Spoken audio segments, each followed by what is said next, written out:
Hello and greetings, everyone. I'm Pastor Edwin Strickland, and I serve as the Senior Pastor of Fellowship of Champions Church International, a worldwide ministry helping people to learn to live out their God-given dreams by walking in love and living by faith. And I get to be your host and your guide for this exciting journey that we're about to take that we call Ed Talk with Pastor Strick.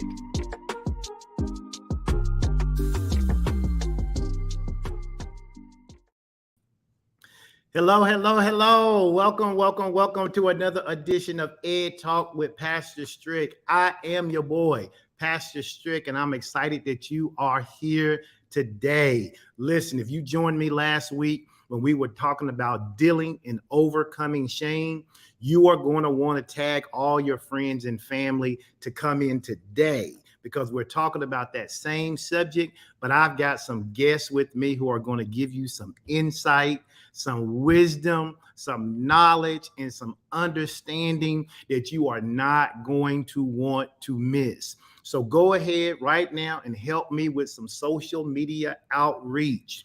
Like this podcast, love this podcast.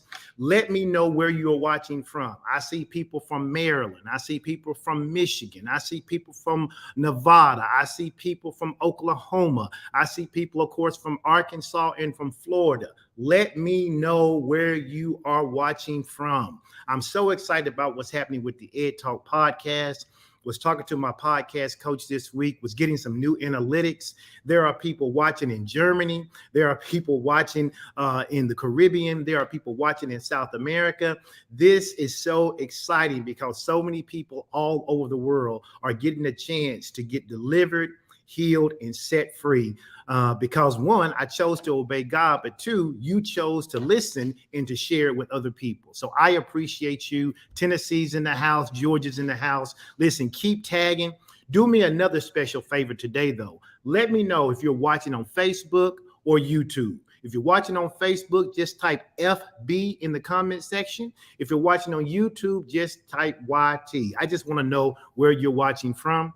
Of course, you can always follow my podcast by going to pastorstrick.com. That takes you directly to my YouTube page. And then you can click that subscribe button. I think I'm just over the 100 mark in 2 weeks. So that's pretty good for me. I'm excited about it. Don't have a lot of announcements today, so I want to get right into our teaching today. Remember, I said last week we were talking about dealing with shame, a journey to living your best life. And I've got some power-packed guests who I'm about to introduce you to. I'm going to bring them on screen, and then when we're all on there together, we're going to jump right into it, okay? Right into it. So I'm going to introduce my first guest. My first guest, of course, is none other than my beautiful wife, Pastor Shawn Strickland. I get to do life and ministry with her. I get to hang out with her and go. She went bowling with me the other day. She went to the movies with me the other day. We are just living our best life. And she has so much wisdom and insight to share.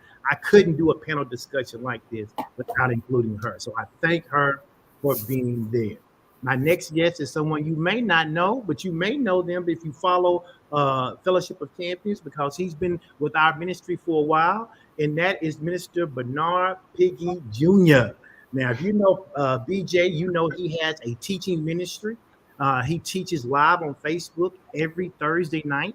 And so if you don't know him, you're going to get a chance to hear him talk today, and he's going to share some things that the Lord has revealed to him, about this subject. You're going to get to hear the wisdom in his voice. And so I encourage you, if you're not busy on Thursday nights, check out those teachings. Also, if you don't catch it live, just like us, you can always catch those replays, right? You can always catch those replays. And then this next person really needs no introduction either. If you have ever been on prayer, if you have ever been to FOC, if you've ever saw somebody sing, if you've ever seen somebody work with the kids, then you have seen this face, because she has done it all. That is Pastor Nitria Williams will be with us today. She is a renowned counselor. Honest to goodness, I laugh and joke, but she's probably one of the most sound biblical counselors, Christian counselors that I have encountered. She's one of the only people who I let, besides my wife, really check me about some things, because it's always going to be in love and it's always going to be sin.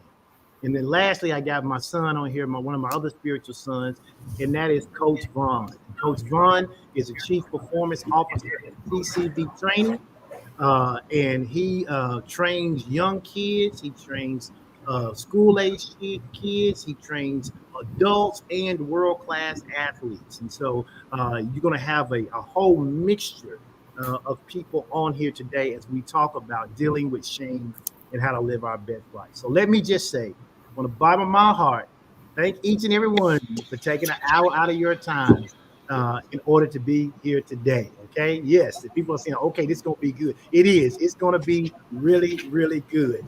And so what I'm going to do is I'm going to ask one particular question. And I'll just kind of ask the question.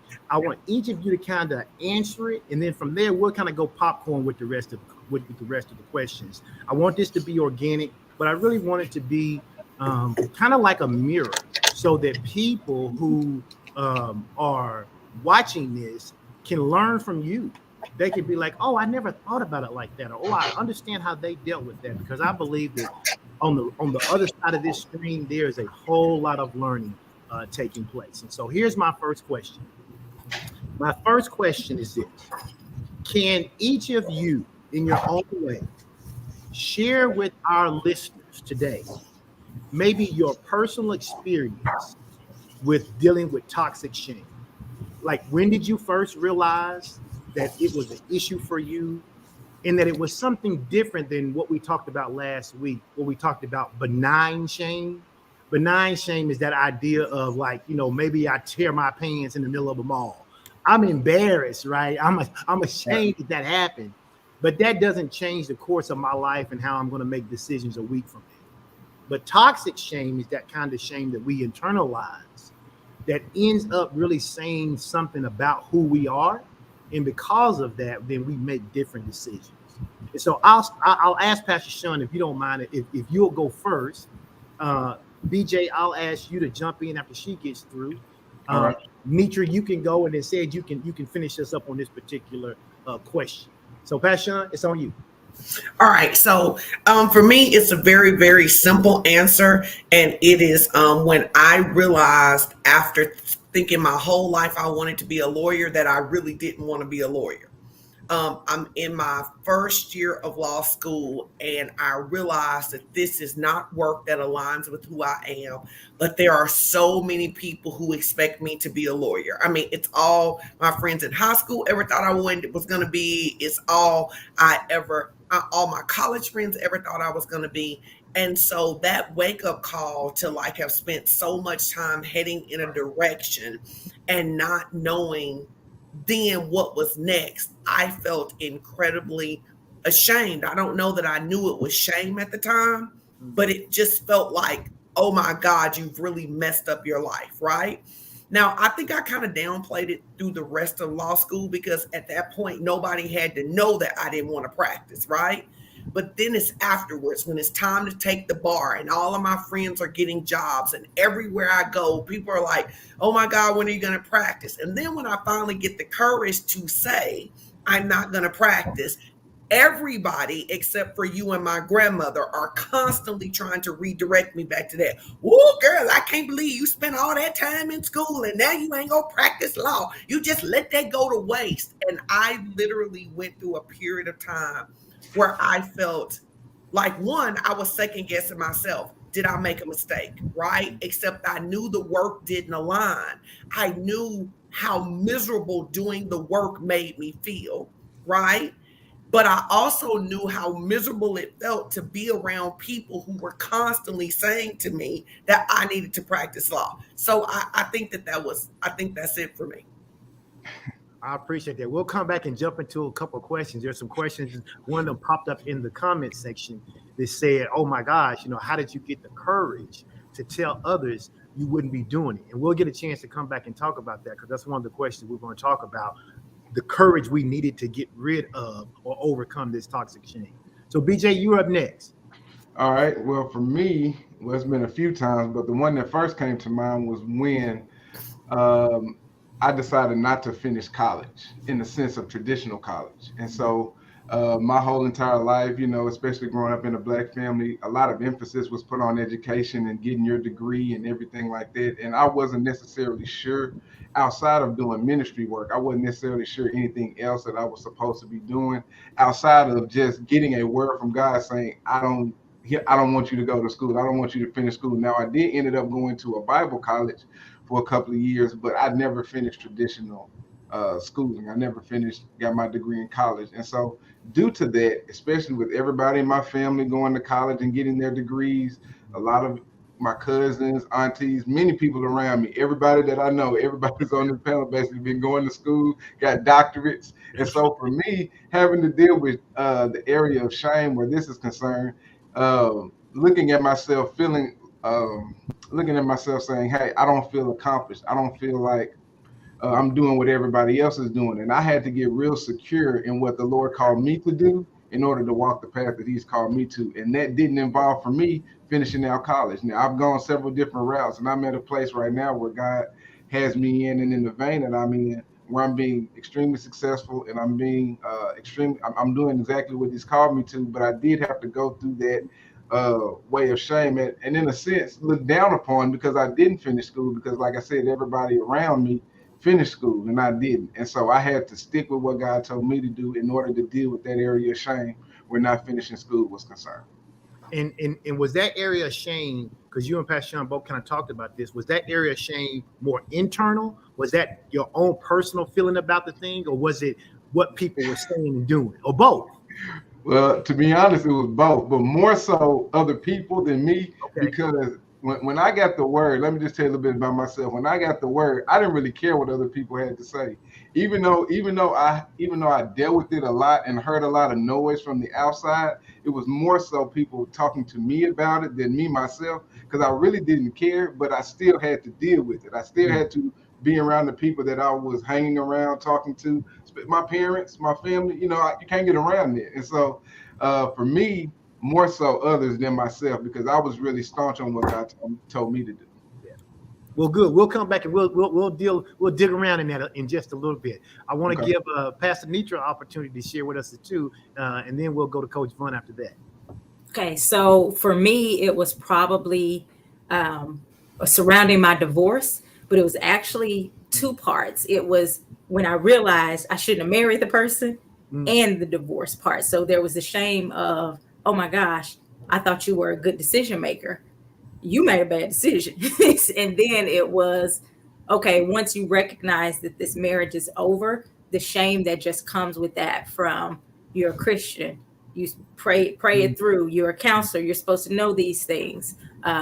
Again, feeling that kind of internal dialogue of you knew better, why, that talk of going back and forth. So I think for me, that was probably the moment I started to go, oh, this is some shame here. I feel like a failure. And I remember actually calling Pastor Sean saying that, like, it feels like failure. I don't like failure. And so that brought that feeling of shame for me. I thought it was interesting the way you said, wait a minute, you're a good decision maker. What have you done? So when we pride ourselves on certain things and it doesn't work out the way we want, that can be an internal, even if nobody else is saying you made a bad decision. If you pride yourself on something and it doesn't work out, you can really beat yourself up about that. And I think that's one of the things that resonates with so many people who've reached out to me since last week. They've talked about how they made the decision to stop beating themselves up for a decision that they made that they thought was a good decision. They didn't go into it going, oh, I'm about to make a bad decision. Right. They made a decision that they thought was good. It didn't turn out. But then how do I let go of not beating myself up? And so we're going to get a chance to dig around into that in just a minute as well. All right, Coach, you're next. Let's see what you're talking about today.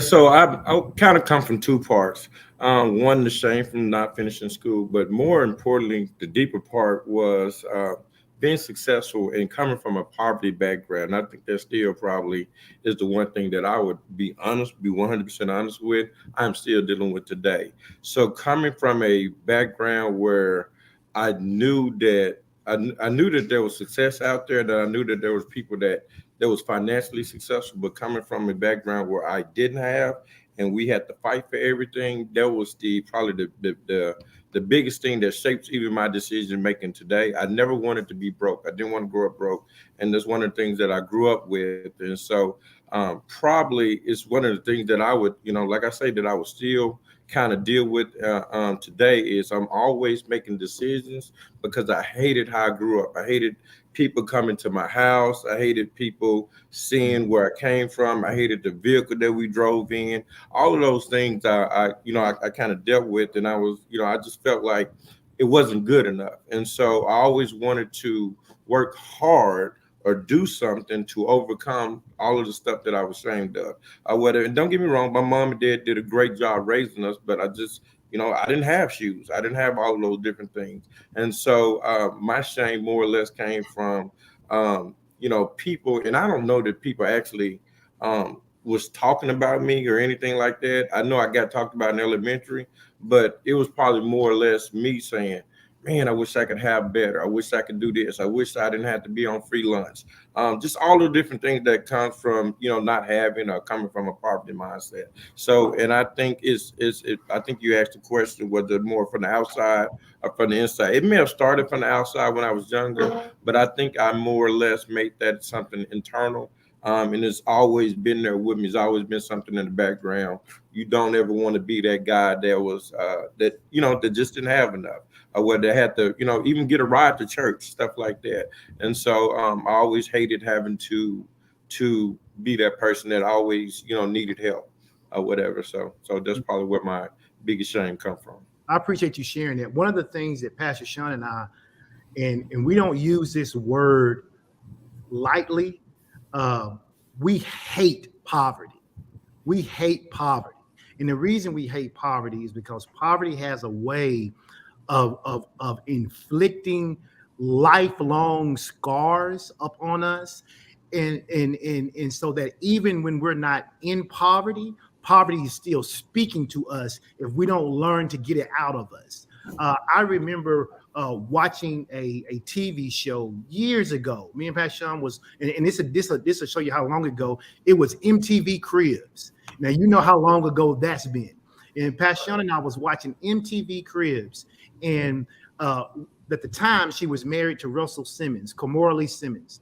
And she was talking about how she had grown up pretty poor. But here we are, the TV cameras are walking around her multi-million-dollar mansion. They're showing her Versace dinnerware. She's got Gucci wallpaper on the wall. She's got these diamond-encrusted figurines. And what she turns to the camera and says, now here's a woman who's by all means successful and has everything she wants. She's driving a Rolls-Royce Bentley every day of the week. And she turns to the camera and she says, this is for everybody who ever made fun of me for being poor.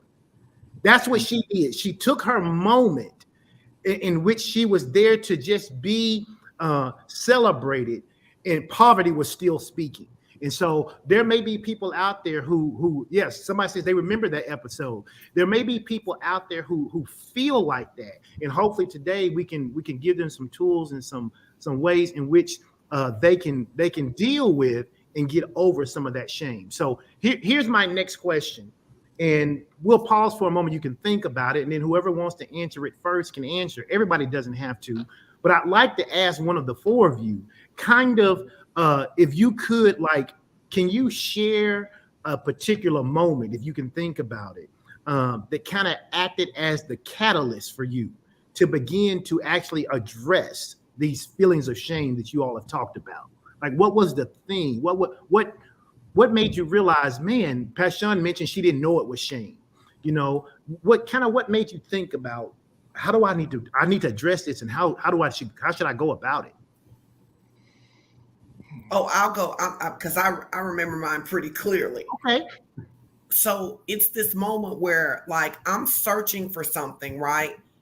I know I'm not supposed to be a lawyer, but I don't know what I'm supposed to be. So I was listening to BJ and I was thinking my story's a little different than his because the Lord said not to practice. I knew I wasn't supposed to practice, but I really didn't know what was next, right? So it's like being so certain all of your life and then being so completely uncertain. And you remember, I took classes in a million things, took a million jobs just trying to figure my path.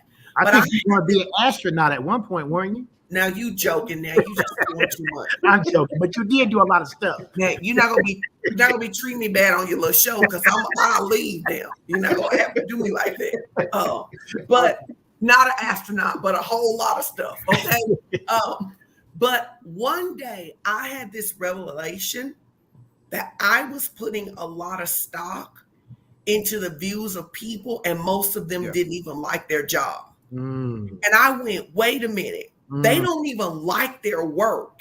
And I'm going to let them talk me into going back to something I know doesn't fit, or feeling shame for having the courage to try a bunch of different stuff. I'm literally taking advice from people that I wouldn't want their life.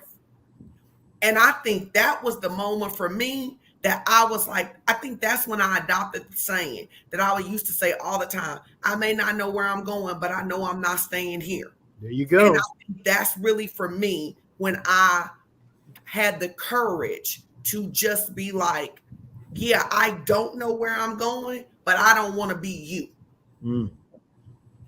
I like that. I like that. Anybody else got a aha moment, so to speak, of when you recognize it? BJ, you got one? Yeah. Piggyback off it, because basically for me, one of the catalysts, in addition to me hearing God, was the fact of student loan debt.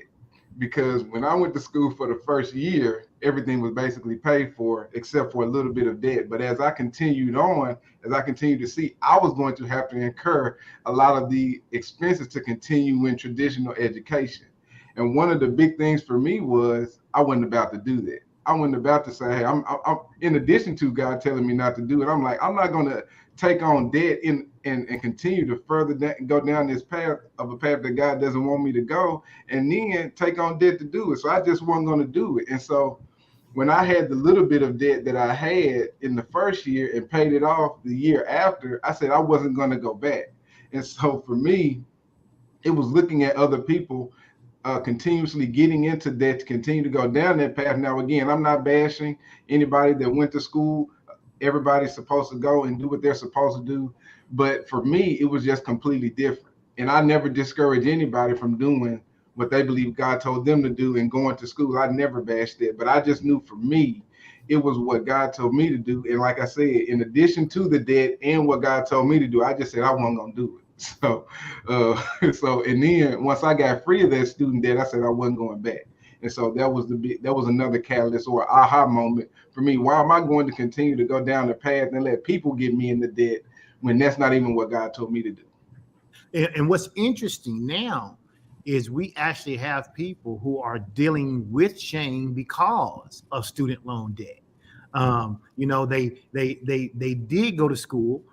They may not have had other means. They took out loans or whatever. Sure. And maybe they're even actually in the career they want to be in, but now they still have those student loan debts, and they battle with that internal feeling of, man, am I ever going to be able to get out of this? Am I going to be able to buy a house? Am I going to be able to buy a car? Am I going to be able to have money to send my kids to school? You know, you hear about people paying on their student loan debts for like 25 years and owing more than when they started because of the interest rates and those kind of things. Mm-hmm. So that's good. I appreciate that. Pastor Nitra, I have a question for you that I'll kind of throw to you. It's a little different than this one, but it kind of in that same vein about realizing what was the catalyst, saying, this is shame and I need to get rid of this. And the question is, as a counselor, as a mental health professional, can you kind of walk our listeners through maybe the process that you went through or they would need to go through in order to acknowledge and address their shame? And then if there's a particular strategy or technique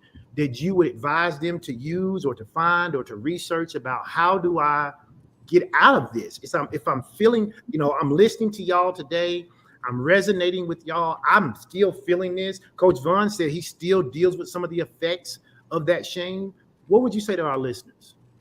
I think the first step is what you said, like acknowledging that's what it is. Like, oh, this is shame, and recognizing I no longer want shame to control my decision making. And I think for me, it was oh, this is actually holding me back from experiencing the things that I actually want in my life.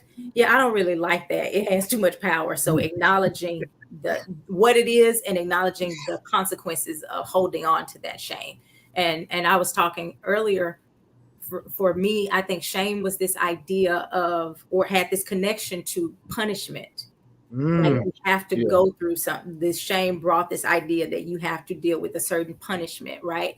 And if that's your mindset, you will keep yourself from getting better, going after the thing you actually want, because you feel like you have to go through the steps of penance, if you will. You have to go through the punishment of dealing with those mistakes or whatever. And so I think the first step is recognizing that it is shame. The second step, I would say, is giving yourself permission to move forward, giving yourself permission to say, yep, I messed up. I grew up in poverty. I had a divorce. I changed decisions with career, whatever it is. But now I actually have permission to be happy, to go after the goal, the dream, the life that God created for me. And so I think those things, and recognizing you did what you did based on who you were at the time, based on the information you had at the time. It's not like, and you said it earlier, most people don't jump up and say, I'm going to make a bad choice.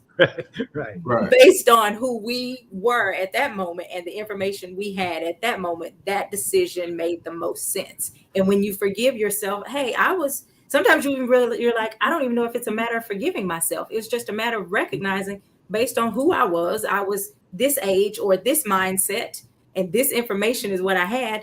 That's the decision that I thought was best. Okay, now I have new information. Now I'm a different person. I can make different decisions. And so it frees you from feeling like you have to stay stuck in that place.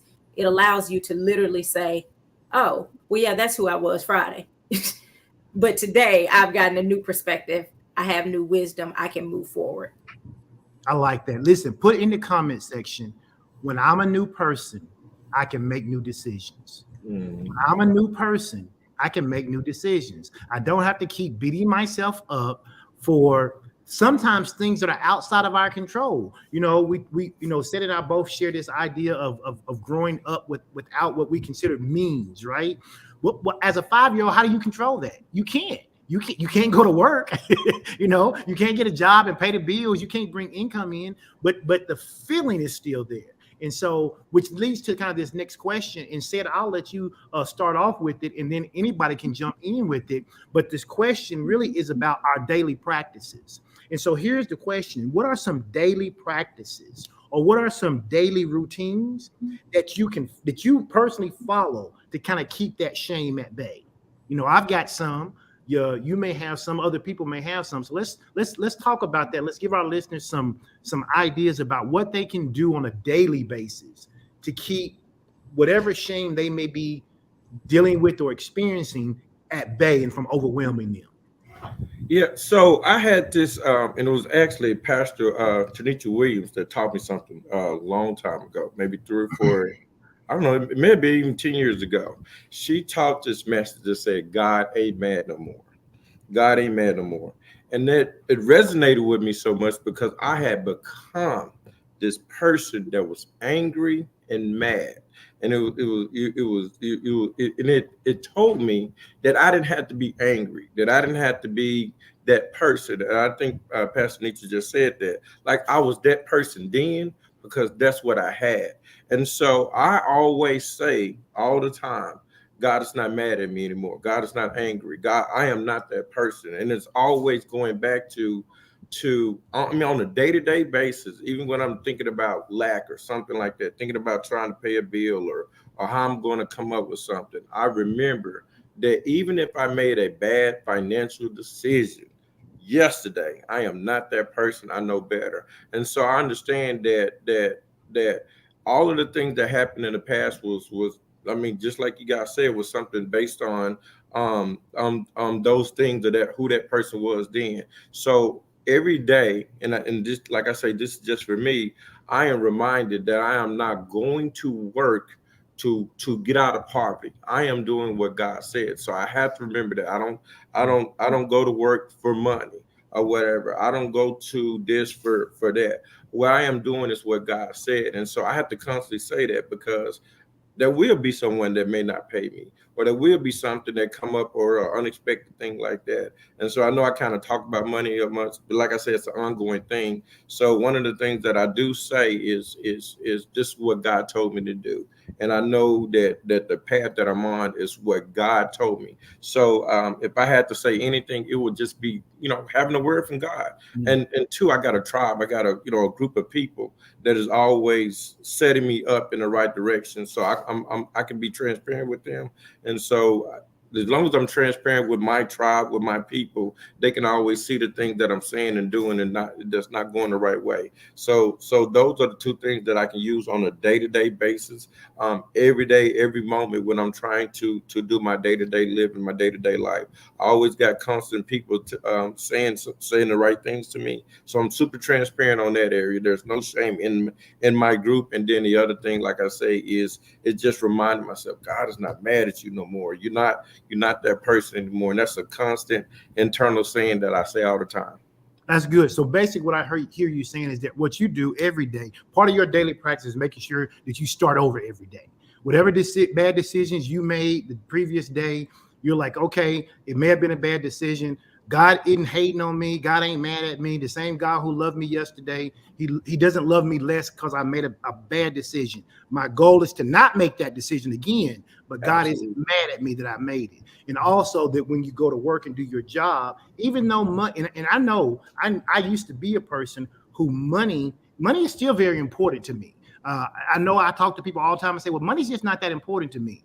I laugh and I joke and I tell people all the time, it is God, right?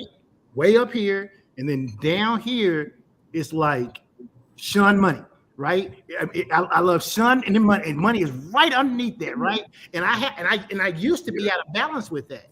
And I would work hard and do things and sometimes even ignore the things that God was really telling me to do because I was in pursuit of money. So what I hear you say is that although you want money, you don't pursue it like that. What you're pursuing is what God has called you to do. So that's a good daily practice. Anybody else got some daily practices that they do? They want to share with the people?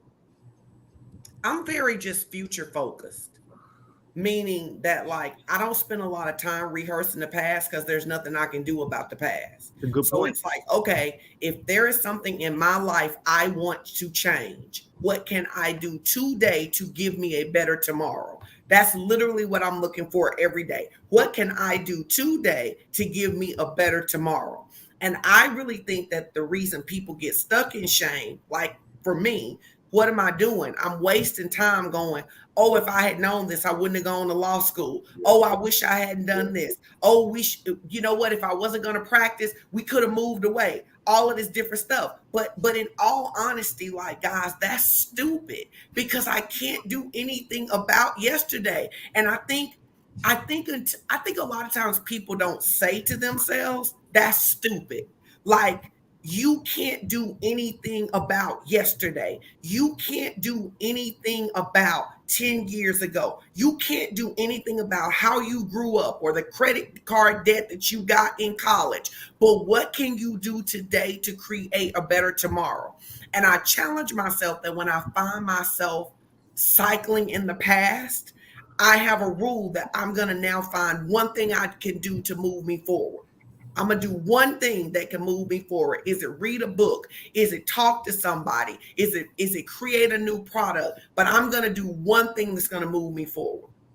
I like that. So what I heard you say was be future focused. Future focused. And not so future focused that you're not enjoying the moment, but you're really talking more so about not dwelling in the past. Right. Because once the milk is spilt, you can't pick it back up and put it back in the jug. But you can get some more milk. You can get some more milk. We say that all the time. We can't get some more milk. Okay. I would say. Go ahead, Pastor Nitra.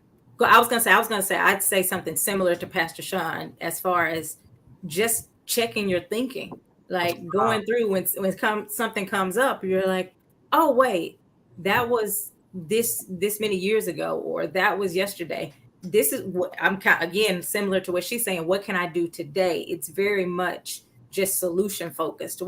How are we moving forward? How are we doing that? I remember one time literally going through this moment with God where I'm just rehearsing the hurt. I mean, I was giving it to him, and then I felt like this, God, and I was like giving it to him and giving it to him and giving it to him, and he said, "And aren't you glad I delivered you?"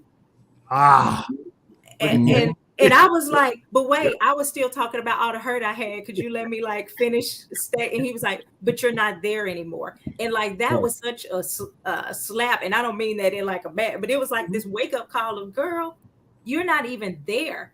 And you're sitting here dwelling on something that you have literally been delivered from. So instead of being grateful for the deliverance, you're focused on this other piece. And I was like, that was like, from that point, I mean, that one thing of, aren't you glad I delivered you? It was the moment of, well, I guess we're not talking about that anymore, because it doesn't make any sense for me to keep talking about the hurt from the past, when in reality, I'm not there anymore, unless I choose to go there in my mind. Right. Listen, if you're watching this podcast right now and you ever went to God with one of them grandiose pity parties, you went to, I mean, like Nitra said, you really was trying to let God have it about the hurt that people had done to you or what you had experienced, and God just stopped you in your tracks with a comment like that. Go ahead and put a 1 in the comment section. Put a 1 in the comment. Put a 1 in the comment. Just go ahead and put a big old 1 in the comment section. You can say, it's me, I've been there. Listen, I've done it where I was trying to give God the business about his ministry. Listen, I'm trying to give him the business about this ministry and these folks that he done called to his church.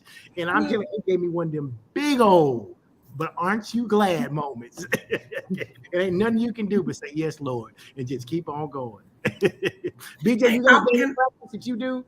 Oh, go ahead, Pastor. Yeah, y'all gonna say, Mom can go real quick, then I'll jump in. I just wanted to say something to the people who struggle with student loan debt. And you and I decided this a long time ago. There are all these people who got all of this. Like, to me, talking about student loan debt now is Monday morning quarterbacking. Yep, you got them now. If you can go back to your life and you can say, based on what I knew at the time, based on the resources my family had at the time, the only way for me that I knew at the time to create a better financial future for my family was student loans, I will not feel any shame about that. Yeah, right. We say that all the time. People get online and they say all this, but at the end of the day, even though I didn't practice law, the things I learned in law, the way I learned to think, helped set me up for the work that I do now, right? And I'm just challenging everybody who's like out here going, well, I maxed out the credit card. Based on where you were, did you know of any other way to get it done? I got a car from a place with high interest. Based on where you were, did you know any other way to get it done? And if you didn't know any other way to get it done, let it go. Now, to the people who say, I knew another way, but I didn't do it. Here's what I'm going to say to you. So what? Ain't nothing you can do about that now. So you might as well come over here with us too. Mm-hmm. Come on over here with us. Get some new milk. Yep. Get some new milk. Yep. Okay, BJ, what you got? Yeah. Well, I was just gonna say, one of the things that I learned a little while ago was that, a lot of times we say don't sweat the small stuff. Another way I will point it is it going to matter 10 years from now? Is it going to matter 20 years from now? Why dwell on something that is no longer a part of your life when in 20 years from now, what you're thinking is important now is not even going to be a part of your life? So one of the things God has shown me is always ask yourself that question.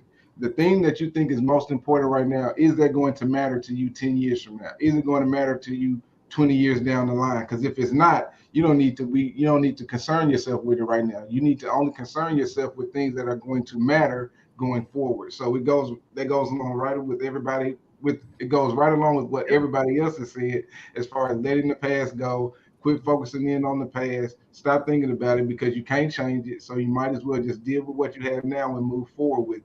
The other thing I would like to say, as Mom was talking about student loan debt, you can look at this in the case of business and in the case of entrepreneurship, because a lot of us at a point in time, we didn't know any other way to get knowledge concerning the things that we wanted to pursue. So we maxed out credit cards. We've got loans to get the education and all this other stuff. And we made mistakes. We got loans that we shouldn't have got to do different business ventures and stuff like that. And at the end of the day, shame can come in and try to get you to to try to keep you in that spot, to keep you from doing things going forward. You can't do anything about that debt that you incurred besides pay it back or let it go to whatever. But at the end of the day, you can't do anything about that. So you got to deal with what you have in front of you and then move forward with what you can focus on. And one of the things God's been talking to me about here recently is that, I'm going to take care of everything that you can't take care of, but I need you to take care of the things I told you to take care of. I'm going to step in where you can't. Yeah. But everything that I'm telling you to do, I need you to do. And when we do that together, supernatural can take place. But until you decide to do what I told you to do and allow me to do what you can do, then the supernatural can't take place. So we need to, speaking to me individually, I need to, and some of y'all out there as well, needs to just focus on what God told them to do and allow God to do the rest. Man, you preaching, BJ. Sorry, babe. No, that's good. That's powerful because, if you think about those of you that are listening, and I'm gonna say it this way, you just been given $1 million worth of game, because says one of the daily practices that he practices is making sure that when he's going to work, whatever he's doing, that he is doing it as unto the Lord, that's his focus, right? And then Pastor Sean comes back and she says, hey, I spend my time being future focused. In other words, I'm not worried about the past, right? BJ follows that up by saying, not only do we need to be future focused in the sense of not worrying about our past, but what the thing that's trying to bring shame to you, is that even going to matter 10 years from now? I mean, I know, and we're going to talk about this in our upcoming shameless plug for Relationships 101 on August the 8th. You ought to come and join us. You really ought to be there. We're going to be talking about finding love again. And it's important. It's an important concept because, Pastor Nitra talked about one of her shame points was the decision to get married and then the divorce that followed. Does anybody care about that 10 years from now when she's happily married? It doesn't even matter. It doesn't even matter. And that's what BJ was getting at. And then Nitra said, check your understanding, check your thinking, be solution focused. And we talked last week about how the goal of shame, the goal of toxic shame is to keep you stuck and isolated. That's his job. In fact, we said it like this. We said that toxic shame was a feeling that says you're worthless. And when you're worthless, you don't feel like you can do anything else. You don't feel like you can move forward. And we said that it shows up when we make failures or mistakes. BJ talked about starting a business. Any entrepreneur who is out there, you have tried a business and it did not work. There is not an entrepreneur in this world who is successful who can tell you the first thing they did, they got it right, never made a mistake. It just doesn't happen, right? We talk about trauma and abuse, things that come as a result of things we cannot control. Shared, and I've shared about this idea of growing up in a place of lack. But there are people who have been sexually abused, physically abused, emotionally abused at a young age. It's not something they can control. They're older now. And so we have to then release that story that we tell ourselves that I'm the way I am because something happened to me. That may be having an impact on me, but I can change. That's why we put that in the comment section when we said, when I become a new person, I can make new decisions, right? And so I just think this is just so great. This is everything that I've been expecting. If some of you are having questions, you can go ahead and throw those up in the comment section. We got a couple more questions I'm going to ask them, but I'll try to look over here. And if they come up, we'll stop and answer those questions because as much as I want you to hear the wisdom and the knowledge and the information that this esteemed panel has, I also want to make sure that we get some of your questions answered. So here's my next question. Some of you kind of talked about it, but when people are dealing with shame, okay, whether it's about failed mistakes, whether it's about trauma and abuse, whether it's I made bad financial problems, right? Whether it's about body image, because it's a lot. Listen, social media will make you think that everybody is a size 1. And people use filters and angles and everything else. And if you're not careful, you can buy into the hype, especially our younger kids, right? So whether it's body image and appearances, whether people, we hadn't talked about this a lot, but there are people who struggle with addictions who suffer from shame. And I don't always mean, you know, in the words of Judge Mathis, that they're a crackhead. I don't always mean that. I mean, there are people who suffer from food addictions, right? From a lot of men, the statistics are crazy about the number of men who suffer from pornography addictions. And sometimes we think of addictions being a thing that is just so out of control you can't function. But you can be a functioning alcoholic. You can be a functioning porn addict, you know, but those things have impact in your life. Mental illness, right? Or the stigma around that. Pastor Nitra does a show every Thursday where she has different mental health professionals on there talking about mental health or how it impacts or what things impact mental health in different industries. And so I encourage you to check her out on Thursdays on her page because she has some insightful things on there. So my question is, can some of you talk about the big obstacles people need to be on the lookout for when they make the decision that I'm going to overcome this toxic shame?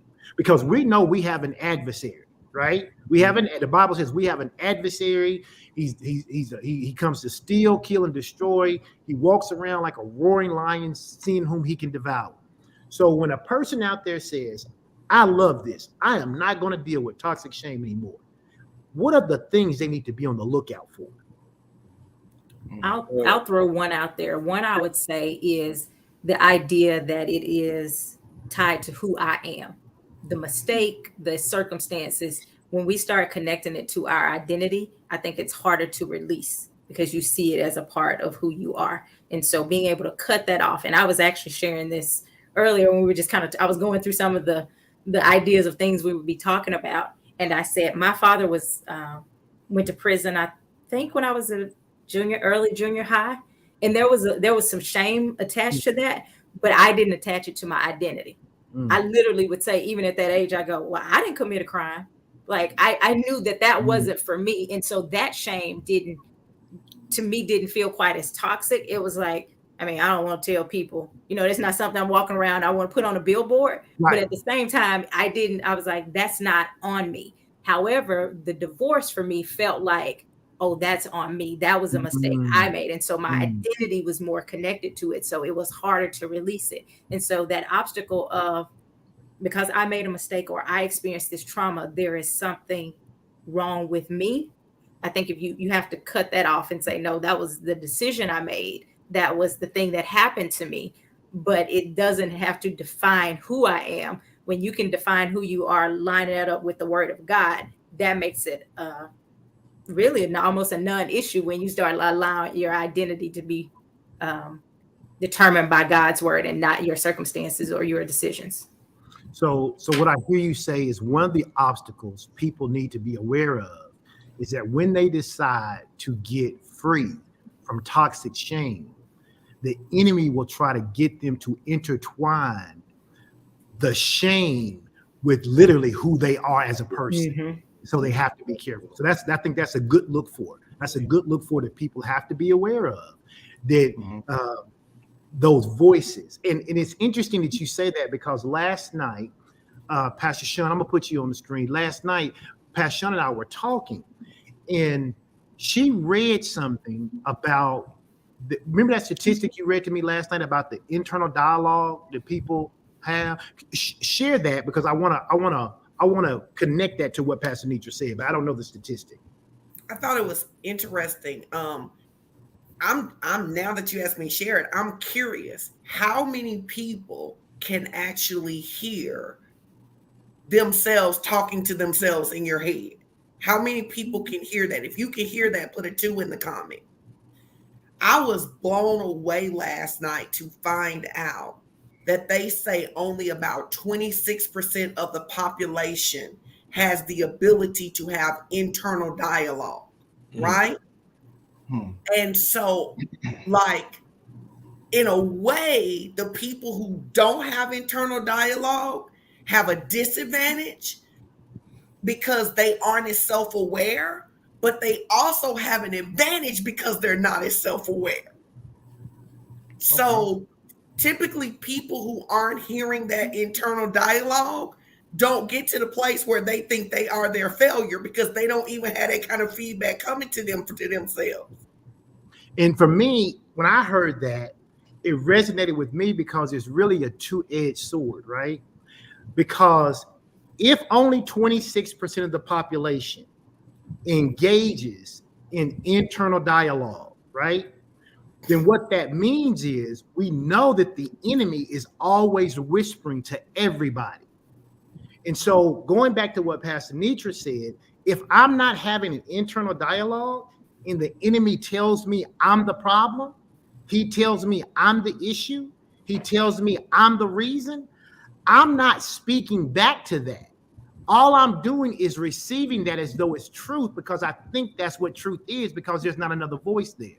Mm-hmm. Which tells me then that is 74% of the population who is susceptible to believing whatever the enemy says about them. Mm-hmm. Wow. You see what I'm saying? So that's why when you read that last night, it really blew me away because what I was thinking about is, man, the enemy says stuff to me all the time. And I'm not trying to be funny. I know it happens to other people. I can be driving sometime and somebody be walking and the enemy would tell me, run them over. That's a crazy thought. That's an idiotic, dangerous, crazy thought, right? Now, I've never done it. I'm never going to do it as long as I'm in my right mind. But sometimes we watch things on TV and we be like, why would somebody act like that? They don't have an internal dialogue telling them not to. All they're hearing is what the enemy is saying to them. And the enemy is always whispering to all of us. And so if you're part of that 74% who don't have an internal dialogue, you're going to have to find some other tools and coping mechanisms when the enemy says to you, you got divorced because you weren't worthy to be loved. When he says you got divorced because of X, Y, and Z. You didn't get the job because you're not smart enough. You didn't get promoted because nobody likes you. And so if you're not, see, when I hear that, that's what we was talking about last night, kind of in a circle when I got invited to the inside group. When we were talking last night, and I said, if somebody says something to me, it means nothing to me because my internal dialogue about who I am is so loud. But a lot of people don't have that. And according to the research, 74% of people don't have that. And when people don't have that, I think that's what Pastor Nitra said is so important. You cannot intertwine yourself with the words of that shame. But I think that's why it's important that whether you have it or not, like Sid talked about, I think keeping it internal in the dialogue. That's why it's important to talk to people out loud. Because then if I say, and thankfully I never believed this, but if by chance I believed the divorce meant I wasn't worthy of love, if I said that to Pastor Sean, she's going to say, girl, that's foolish. Mm-hmm. You know, like somebody saying it out loud to another voice, they're able to hear it not through your filters. They hear it through just an objective lens. They're able to give it back to you. And you're like, oh, well, that does make sense because there are other people who've got divorced and they were worthy of love. They've received love. And so we're able to, I think that's the power of community. And that's the importance of being willing, which to me is one of the breakthroughs to deal with shame, being willing to say it out of your mouth because it takes away that power of the suggestion that the enemy brings with it. One of the quotes we used last week, we said that shame thrives in secrecy. Mm-hmm. Shame and isolation thrives in secrecy. And so one of the things we talked about, one of our steps last week was step 6. It says you have to embrace vulnerability. You got to find you a group of people who you can trust and share, whether that's a singular counselor or a group of counselors, whether that's someone at your church who you really trust, your pastor, or whether it's a friend who has proven that they can keep confidence. You got to be careful who you share with. When I say embrace vulnerability, I ain't out here you telling every time everything that ever happened in your life. But if you don't, what happens is shame only grows and gets stronger where there is silence and secrecy. And so we have to make sure that that's not happening. So I don't know if this is the right name to call this, but I was thinking the whole time that everybody's talking. I was thinking, I think on Sunday we talked a little bit about pride. And I was thinking that one of the things that dismantles shame is giving up pride. because it's the idea that I couldn't make a mistake. It's Right. the idea that I'm too smart to have made a bad financial decision, or I'm too smart to have picked a bad relationship. But when I go, wait a minute, why would I have that belief when I was so flawed that God had to send Jesus? Then I can give up pride, so then I could give up shame. That's just what I'm thinking here. If I lean in to how flawed I am as a human, which is why Jesus needed to come for me. So then when the enemy or anybody says, I thought you were smarter than that, I can't believe you make a decision like that. Well, why would you think that? I'm so flawed, Jesus had to come for me. And I think sometimes it's the mind trick you play on yourself that gets you free. So instead of being like, oh, I'm so smart, I couldn't have, actually being like, I'm so flawed, I can't believe I didn't do dumber stuff. Mm. It's about changing that perspective, right? Yeah. It's about changing that perspective.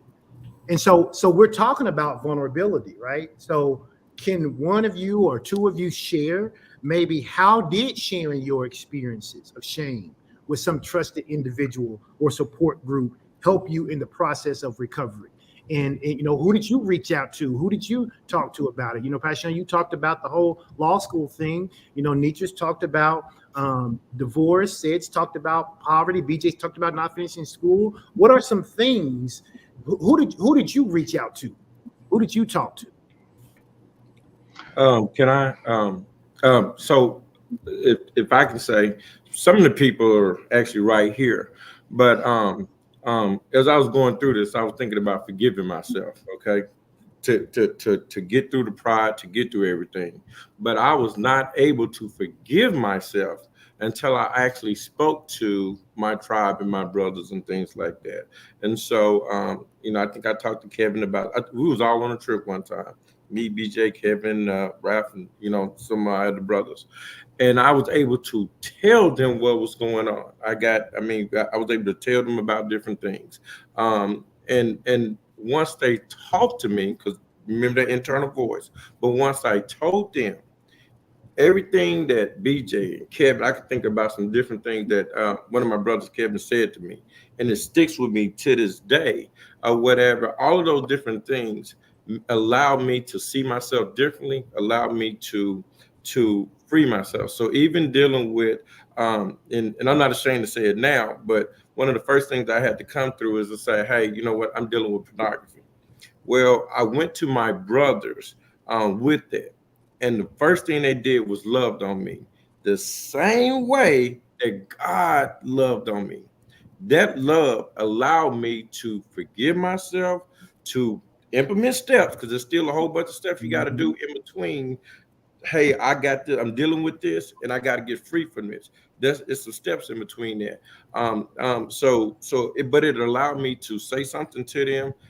Then we created a system. I had to be transparent. I had to be vulnerable. I had to open myself up to all of those different things. But it never came is more shame. None of that ever came. Only thing that came was freedom, love, and restoration. So I would definitely say, like you said, find someone you can talk to. Even when it comes to poverty, Mom really kind of helped me deal with the stuff when it came to poverty. Because all I wanted to do was talk to more people that dealt with poverty and that could relate to me in poverty and just help me stay in that place. But she helped me get free from that mindset, or helping me get free from that mindset. Same thing with my with my brothers and things like that. Me being able to go to them and say, hey, this is what I'm dealing with. This is the things, and then them being able to say, hey, this, or I can still get a text from a brother, or still get a something. Hey, are you all right? And I know with men, especially Black men, I know we'll say we're okay real quick, but most of the time it don't stop there. We may laugh and joke, but we'll dig in, and it'll help me get free from stuff. And so that gave me all of that got me to a place to where I could forgive myself, but I couldn't get through all the pride and all of that stuff until I became vulnerable, until I could actually speak up and things like that, which helps me, talk to other people and free other people. And that's why I'm glad I got through all of it. because now I can help other people get through it and walk through it.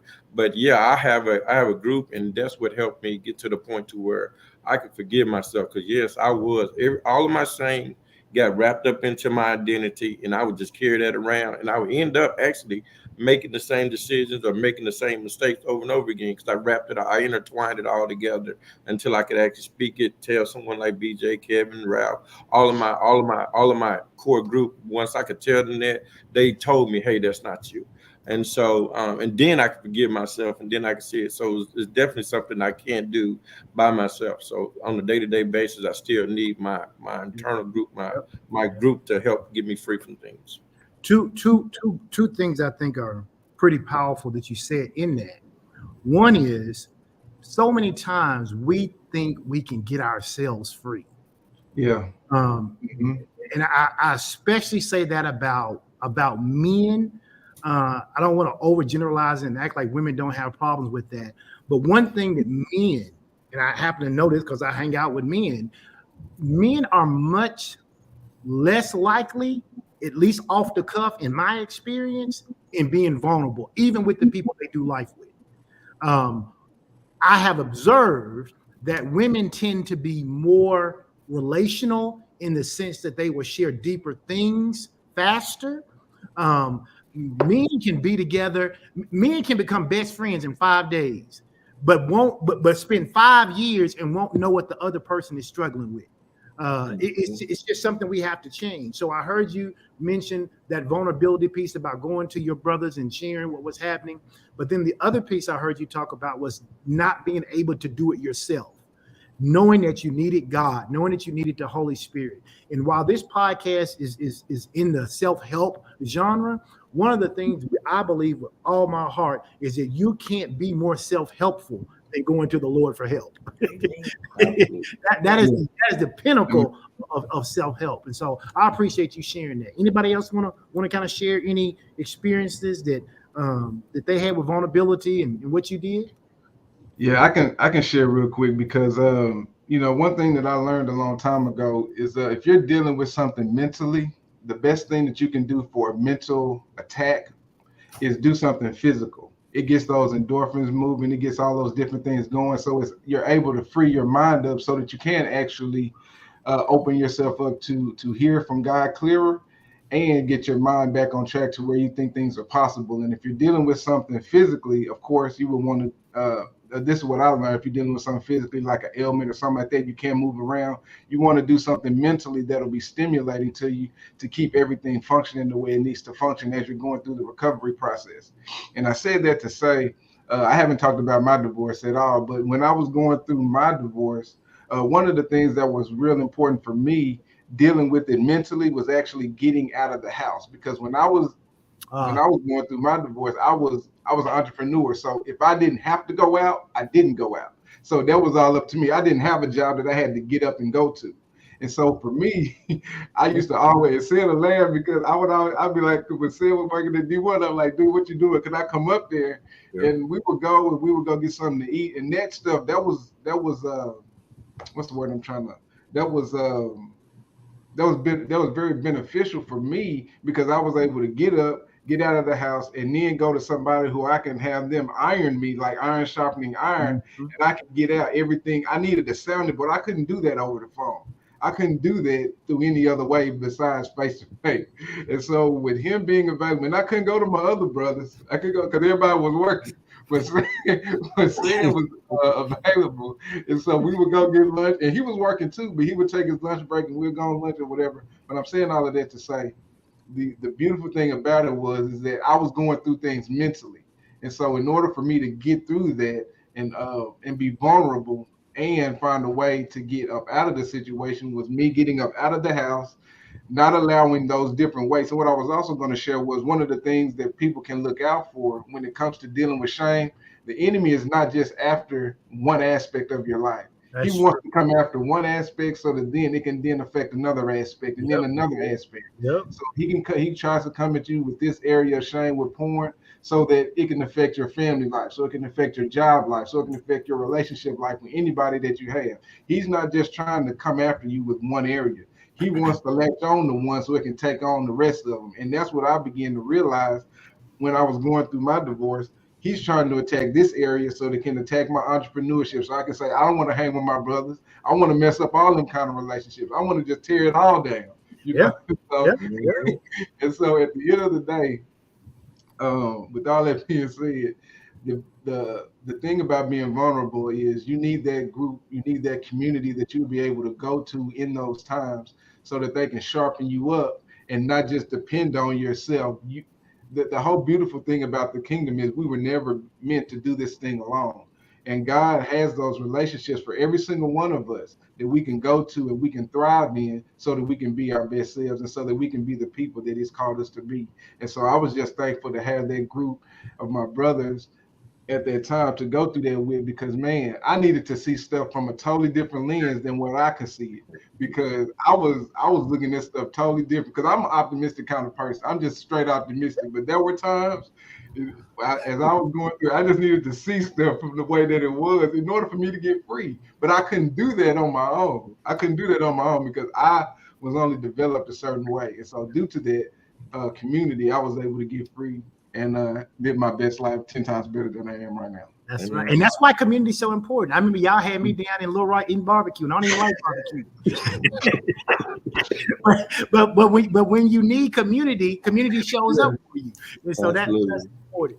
So listen, we've been right at an hour. I've got one last question that I'll kind of ask, and because it kind of flows into really what you were just describing, BJ. And the question really for all of you is, and I kind of know what it's going to be for most of you, but how do you maintain your mental health now to ensure that toxic shame doesn't regain that foothold in your life? You know, I asked you guys to be on this particular panel because I know from your lives personally what you've dealt with and what you've overcome and how far you've come. And so, and I know that you are all believers as well. And so I'll just throw that out there. But like, what do you do? Because just because you're free doesn't mean the enemy going to just say, oh, you free, I'm done with you. I mean, he's always going to try to find a way to entangle you again. So, you know, you talked about, BJ, when things come about moving your body, your physical body, right? Or if you can't, doing something with your mind. What are some other things that you guys do in order to maintain your sense of mental health, especially in this, you know, space of how things can just be so crazy sometimes? Thank God we're out of the pandemic. But for those 2 years or so that we were really in the midst of that thing, things got tight for a lot of people. So what do you do to maintain your mental health in that situation? I'll start. I do a couple things. Number one, you guys are a part of my tribe. And so having a tribe this good, and I don't take that lightly because everybody didn't have a real smart tribe. Having a tribe that's going to give wisdom and call you out and all of that stuff. That's real. That's important. Also, Pastor Sean has a group, Inner Circle, which is every Monday. So like if you just stay connected, just staying in the right atmosphere can call you out, even if you didn't go in to be called out, you know, like just staying in the right atmosphere. So that's the first one thing. Staying with the word of God, of course, is always number one. One of the things that I do is I always tell the story on stage. I'm telling my life story and I talk about that part. And I'm always like, that's the good part, you know, because every good story has a down and an up and a like twists and turns. And so like, it's just a part of the story. And so when the enemy comes and tries to bring shame, I'm like, you do know that's the actual part. That's like the good part where that's like the low that I had to comfort to the high. So I'm like, it takes away the sting of it. Cause I'm like, oh, that actually makes the story more enjoyable. So like, I just see it as a part of the journey as opposed to something to be embarrassed about. I'm like, oh, that's a part, that's chapter 5, you know, but when you get to chapter 21, it's like, oh, who even remembers the part about chapter 5? Because we're in a different space. And so I kind of see it from that perspective. And again, I'm a counselor. And so it's hard unless you're just not good at what you do. It's hard to listen to people and be in that space and not be self-reflective and try to implement the things that you're teaching and that you learn yourself. So when I'm telling other people to forgive yourself, when I'm telling other people, I'm always internalizing those messages as well.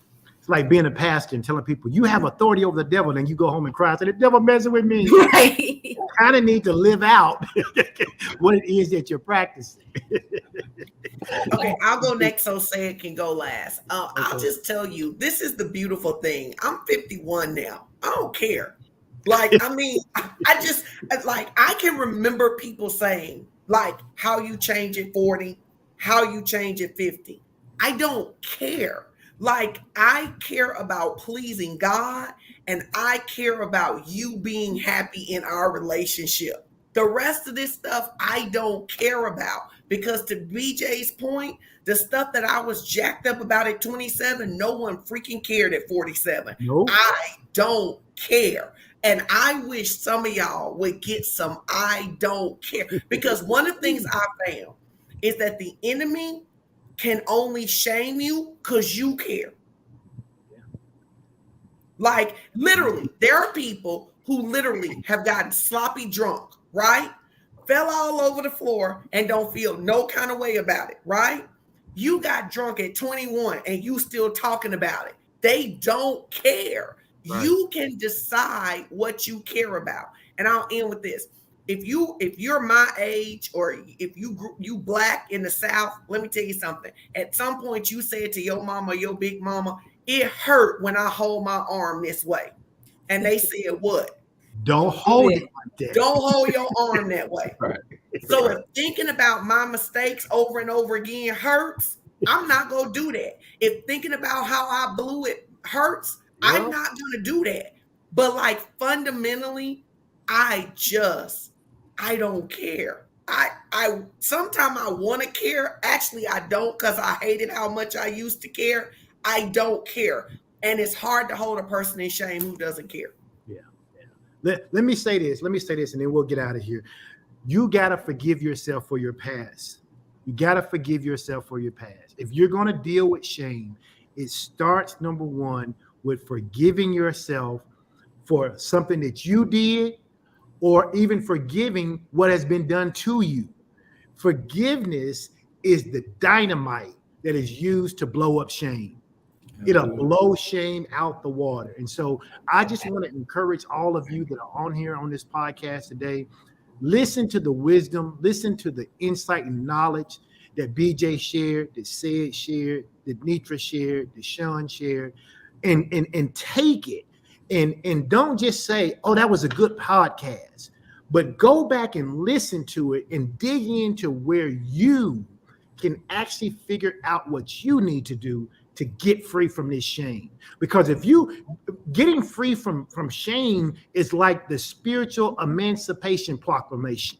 It'll break the shackles off your life. It'll get you out of bondage, because so many people, and we didn't get into talking about the part about how shame has impacted our career decisions or our relationships, because we'll spend some of that shameless plug for Relationships 101 on August the 8th, and you should really be there. But we're going to talk about how some of that shame has impacted us in our relationships. Don't let that stuff impact your relationships. Don't let it impact your career. Okay, now there's about 75 of y'all on here, so I'm going to ask you to do one thing before we log off. Some of y'all came in late. If you are watching on Facebook, any Facebook stream, I need you to type FB in the comment section. If you are watching on YouTube, okay, any YouTube channel, whether it's mine, Pastor Sean's, the churches, just type YT. I just want to get an idea of where people are watching from. My coach asked me to make sure I do that a couple times. One more time, you can always follow my YouTube channel at Pastor Strick, PastorStrick. Very easy. PastorStrick.com. When it comes up, just click that subscribe button. And listen, if you enjoyed our guests, do me a favor before you go. Just put in the comment section, thank you. Just tell them thank you, because they took time out of their schedule. They made this much more impactful than if I was just here talking to you. And I want to do more of this, because this is good for me. I get to hear when I have guests on. And so I appreciate you guys for being here. They're saying thank you in the comment sections if you can see them. So big shout out. Thank you, Pastor Sean. Thank you, Pastor Nitra. Thank you, Pastor BJ. Thank you, Coach Vaughn. I appreciate you guys for being here. I encourage you to come back next week next Tuesday, August the 8th at 12 o'clock. Ed Talk will be back with season 2, episode number 4. I appreciate you guys so much. Thank you for all of my guests being here and for those of you who came and stayed with us for the entire time. Thank you guys so much. I appreciate you all. Y'all gonna say bye to everybody? Thank you. All right. God bless you guys, and I will see you next week.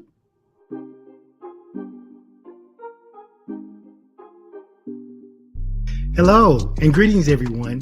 I'm Pastor Edwin Strickland, and I serve as the senior pastor of Fellowship of Champions Church International, a worldwide ministry helping people to learn to live out their God-given dreams by walking in love and living by faith. And I get to be your host and your guide for this exciting journey that we're about to take that we call Ed Talk with Pastor Strick.